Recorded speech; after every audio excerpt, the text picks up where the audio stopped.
Since we're not meeting in person today, I thought it would be interesting to do our seminar. To start with, just talking about the differences and the similarities in how jeans are made and styling and the choices that you have. I know we've talked about this before, but I thought it's certainly worth mentioning again. So I have collected about 6 pair here, some jeans, a couple pair of jeans shorts, various and different materials. I have noticed that every single one of these pairs have stretch in them, and it varies between 1% to 3% in stretch. So that tells me an awful lot about what I may like in a pair of jeans. I obviously like to have a little stretch. But let's talk about the similarities first. Let's see what we can see here. So in each of these 2 pair up here, this one is very, very stretchy. I also find that evidently I really prefer Levi's. So these are a classic straight. A lot of stretch in these. They've obviously been over dyed. If you look at the inside, the only way black jeans are actually black on the inside is if they are over dyed after being made. So what's similar to all the pairs that we have here? Everybody has a coin pocket. And they consistently have a coin pocket on the right side, nothing on the left side of the pant. All of these pair have belt loops. And it looks to me, as I'm going through these, that they are all, oh nope, there's one that's different. The majority of them are sewn on the same way, which is they are completely put on after the waistband has been put on. I have one pair that's different. This pair actually has them sewn into the waist seam before the waistband is put on, and then the top part is sewn. But the rest of them, none of the other pair are actually sewn into the seam. They seem to be fairly similar in length, definitely very similar in width. I don't think any of the pair have done anything surprising. These are all 5-loop jeans, and the placement all seems pretty similar to all of them. What else do we have? Everything here is a zip fly, and they are all metal zippers, which is not surprising actually in the least. They all have a metal button, like the ones that we are going to use. Some of them are most of them are pretty brand specific. Little extra branding going on there. What else do we have? We have, I think every pair has rivets of some kind.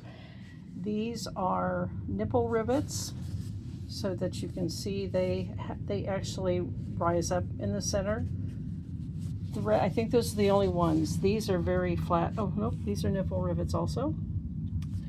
These are just a smaller flat. This is a bigger flat.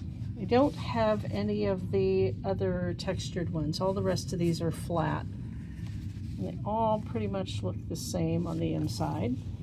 So there's where we're all the same. Everybody has top stitching. Everybody has top stitching around pockets, even though how they've done it may change.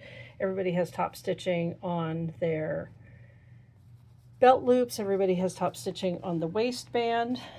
Over here, the black pair of jeans, it's monochromatic.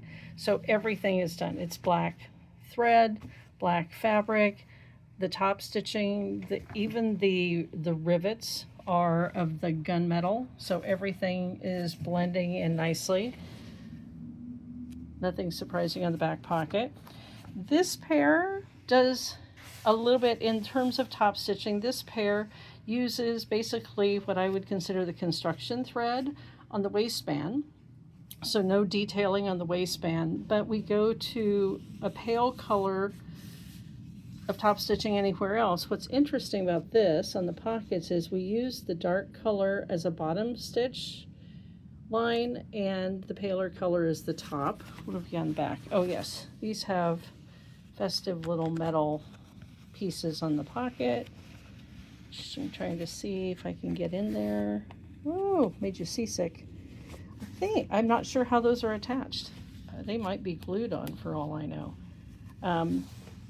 Again, pockets. So contrast top stitching here, contrast top stitching here, on this pair, and on this pair. The other thing that I find in most of these are, what's interesting about this is 5 of these pair have a straight waistband that is folded over. So in order for it to be a fold over waistband, it has to be straight. We can't do a curved waistband that folds over. This pair, which is D jeans, whatever that is, you can see the curve. So obviously with a curved waistband, we have to have a facing. So you can see the seam here at the top. So it has to be 2 separate pieces for your waistband instead of one that's folded over. Now, one of the things that I'm hoping that you have all learned this semester so far in class is that maybe one of the reasons our jeans don't fit so well when we buy them from retail is because the straight waistband isn't what we need in many cases. The difference, and it all relies on the difference between the hip and your waist measurement, what you need for fit.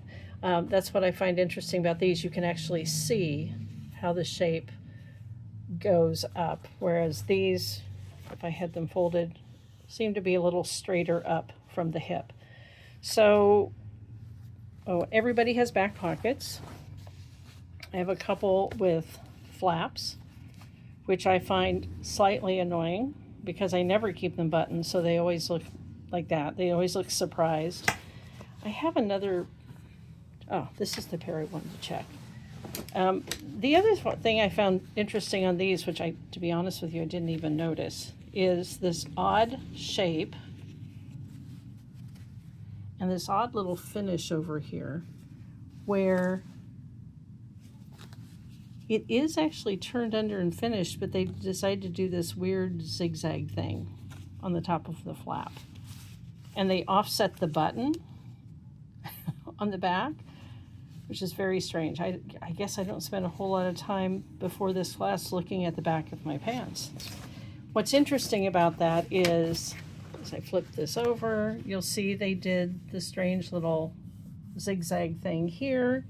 They also carried that through. That's what they used for their bar tack on the side as well. So they had a design theme and they carried it through with putting this really wide zigzag in different places for different finishing. That's an interesting touch. So back to similarities. We just finished zippers, or most of you are either working on them or you finished them. And one of the things we talked about in finishing the fly is, where do we stitch? Where do we not stitch? Where do we bar tack? This pair is really easy to see. They made the choice to stitch the outer edge of the fly, and then continue on with the double stitching down through the crotch. They did double stitching on the outside of the fly. Their bar tacks are not on their stitching, which is interesting. This bar tack is the one that is holding, let me unzip these. This is the bar tack that is holding the fly facing in place. And this bar tack is just security under where the fly opens. This pair is probably the most sedate pair of them all because it's hard to see, but there's a bar tack in the same place here. This bar tack is actually on the closest line of top stitching. It also has the top stitching on it. Moving over here, I find this pair interesting. they chose to do their stitching, let me get a little closer, the stitching here much further away from the folded edge. Again, bar tacking at the bottom, bar tacking on the outside line. This is another one. Well, this makes sense. This, well, they're all Levi's. Bar tacking here, the angled bar tacking into the fly. So bar tacking in a couple of places seems to be the theme on all of these. And the top stitching or edge stitching on the fly front. Everybody goes to double stitching down into the crotch and back through and up the back of the crotch seam. What else do we have that are similar? We have top stitching on the yoke. This one is triple. This one is double. Double. I don't think there's any that are single in here. Nope, they're all double. Everybody has back pockets. There seems to be, as we talked about in class, whoops, I got to see the messy part of my shop. The other thing we talked about in class is where do we want to edge stitch and how do we want to finish. These pair all consistently have top stitching, one layer, one row of top stitching on, let me move over here, these are the easiest to see, on the inseam. And none of them, these are all fake faux flat felled seams. Outside outseam, there isn't any stitching except for where we want to secure our seam allowance from the waist down to just where the bottom of the pocket hits, the pocket bag hits.